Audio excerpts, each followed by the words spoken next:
El título que darás al libro que publicarás sobre mi voluntad será este: El reino de mi divina voluntad en medio a las criaturas. Libro del cielo, llamada a las criaturas al orden, a su puesto y a la finalidad para la que fueron creadas por Dios.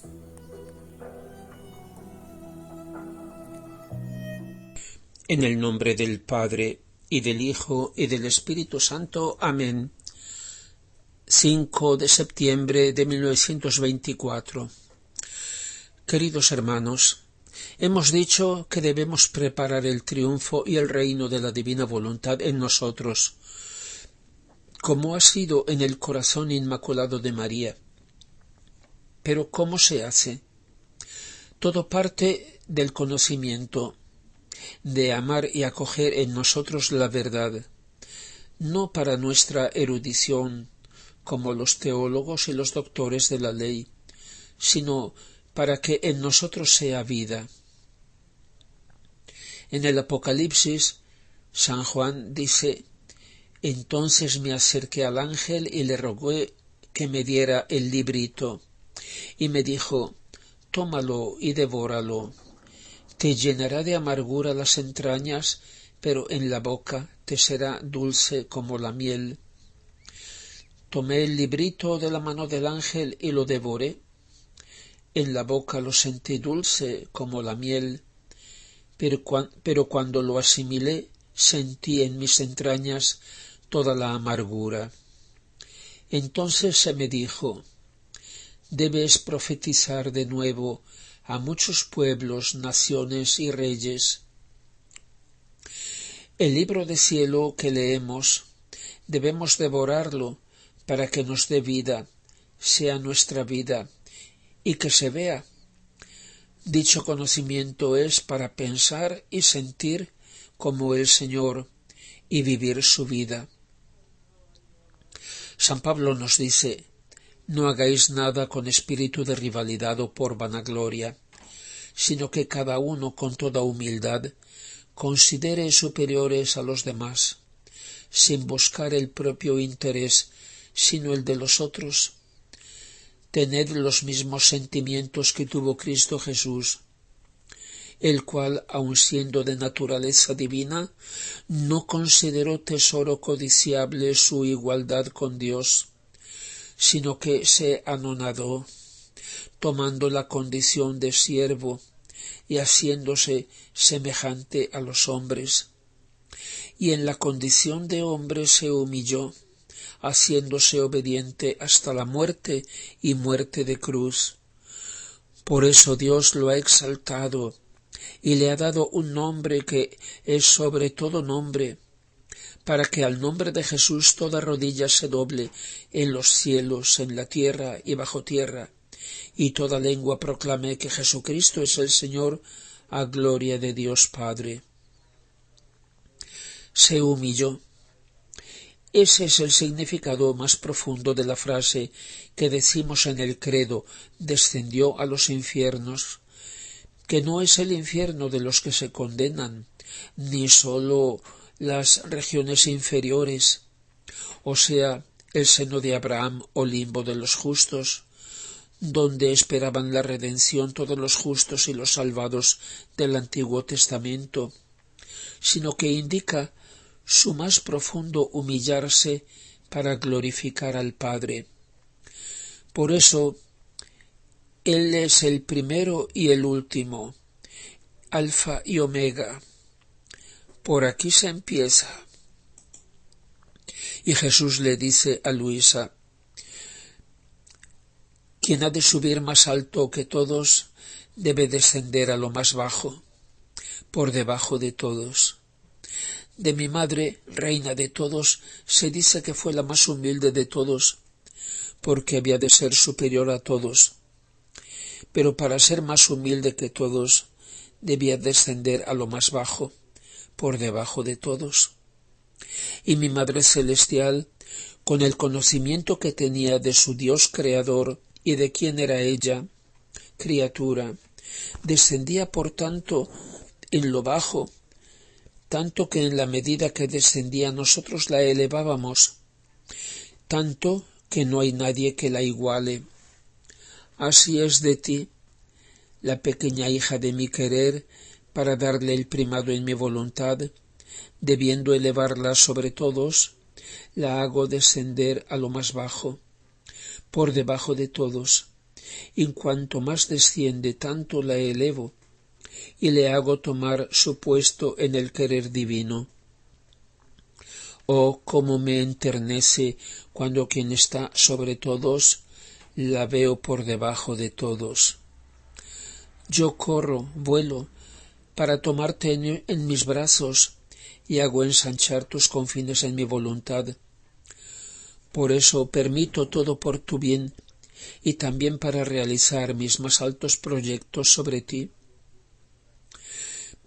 El Señor ha dicho: a quien mucho se le da, mucho se le pedirá. A quien mucho se le ha entregado, mucho más se le exigirá. Y a nosotros, queridos hermanos, gracias a nuestra Madre y gracias a Luisa, el Señor nos está dando el don supremo, su mismo querer divino, a partir de la noticia y de su conocimiento. Él nos lo está dando, de nosotros depende recibirlo. ¿Y cuánto? ¡Cuánto amor y qué responsabilidad! Dice San Pablo: ¿quién te ha dado ese privilegio? ¿Qué tienes tú que no hayas recibido? Y si lo has recibido, ¿de qué te glorías como si no lo hubieras recibido? Debemos abrir bien los ojos y darnos cuenta de lo que Dios nos ofrece. Vivir en la divina voluntad no es una cosa, como digamos, interesante, o una emoción, ni una nueva devoción, o un juguete, ni menos aún un pedestal sobre el que subirnos.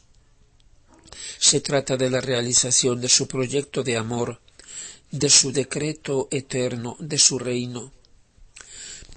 Jesús, que es Dios, un solo ser con el Padre y el Espíritu Santo, aun siendo de naturaleza divina, no consideró tesoro codiciable su igualdad con Dios, sino que se anonadó. Él, que es el primero, ha querido ser el último. No tengamos miedo de ponernos en la pura verdad de nuestra nada. El último puesto ya está ocupado por Él, y el penúltimo es el de la Madre suya y nuestra. El reino se construye desde los cimientos, como un edificio, y tanto más profundos cuanto más alto el edificio ha de ser. De esto se parte, no ya de la humildad, sino antes aún de la verdad que es el lenguaje de Dios, y para entendernos con Él es el lenguaje que debemos tener siempre. Luisa dice: mi dulcísimo Jesús esta mañana ha querido hacerme tocar con mis propias manos mi nada. En el instante en que se ha hecho ver, lo primero que me ha dicho ha sido: ¿quién soy yo y quién eres tú? En esas palabras he visto dos luces inmensas.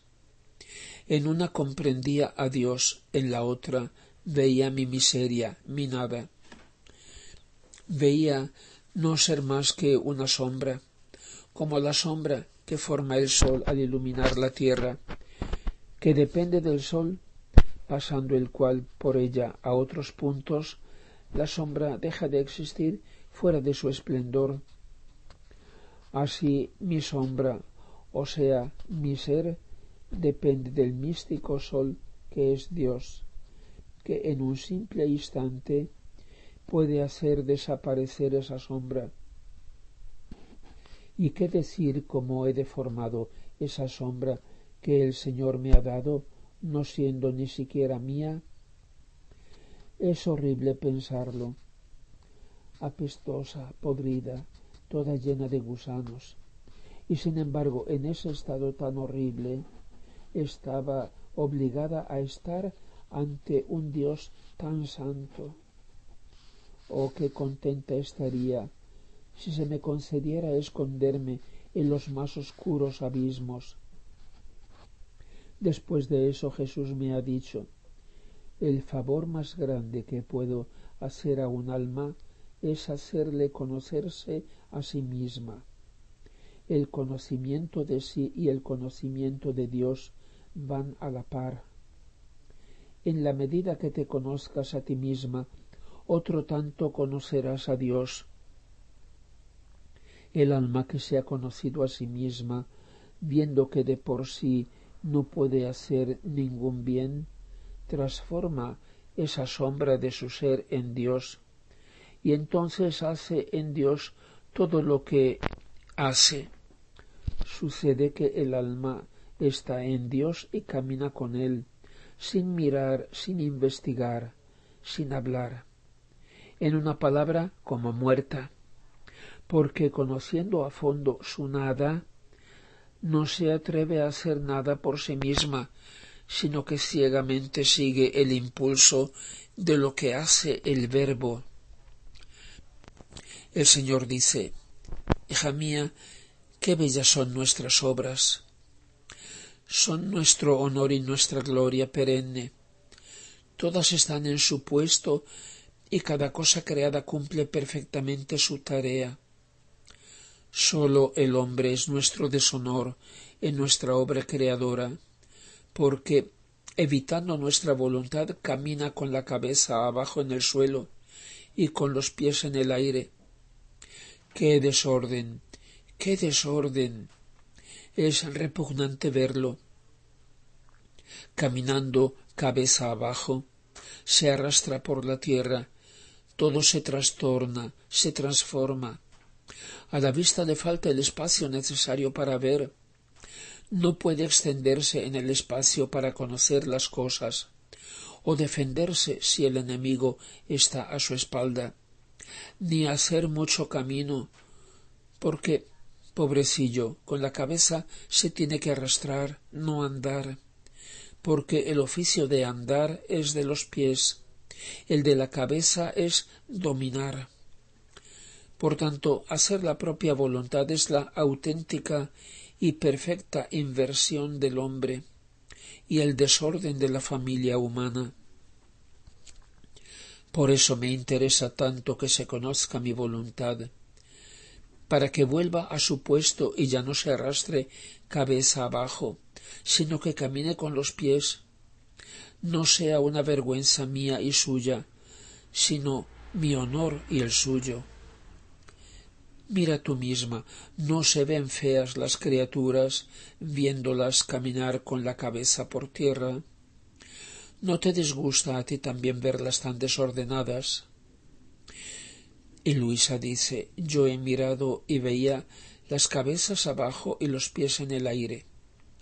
Jesús ha desaparecido y yo me he quedado viendo ese feo espectáculo de las generaciones humanas, y pedía de corazón que se conozca su voluntad.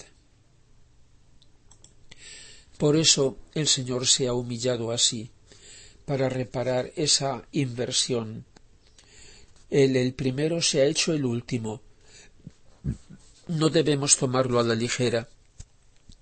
El pecado original nos ha transmitido, entre otras cosas, una tendencia, digamos, el complejo americano, o sea, el rascacielos más alto, el puente más largo, el avión más rápido, etc.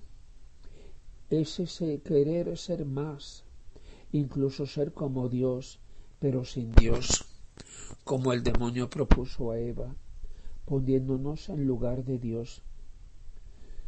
Pero si eso suena demasiado mal, basta que nos pongamos por encima de los demás, o bien a mandar, exhibiendo nuestros méritos, nuestro querido yo. En el Evangelio Jesús insiste en esto más que en todo lo demás. Dice, por ejemplo, 2 hombres subieron al templo a orar, el uno fariseo y el otro publicano.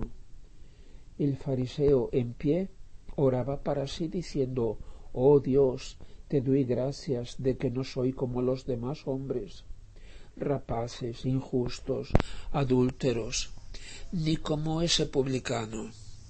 Ayuno 2 veces en la semana y pago el diezmo de cuanto poseo. El publicano se quedó a distancia, ni se atrevía a levantar los ojos al cielo, y se golpeaba el pecho diciendo: «Oh Dios, ten piedad de mí, pecador». Os digo que éste volvió a su casa justificado, a diferencia del otro, porque el que se ensalza será humillado, y el que se humilla será ensalzado.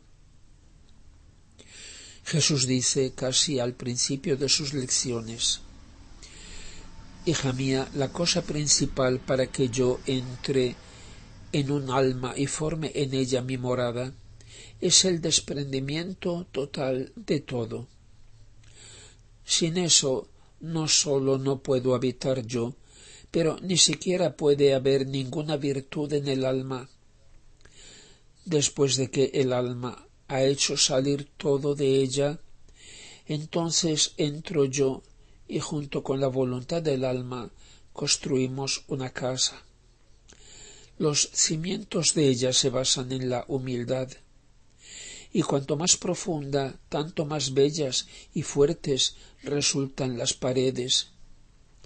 Esos muros estarán fabricados con las piedras de la mortificación, cementados con el oro purísimo de la caridad, etc. ¿Nos atrae el don que Dios nos ofrece? Pues bien, es necesario el desapego total de todas las cosas, empezando por el interés propio, por nuestro querido yo. Gloria al Padre y al Hijo y al Espíritu Santo, como era en el principio, ahora y siempre, y por los siglos de los siglos. Amén.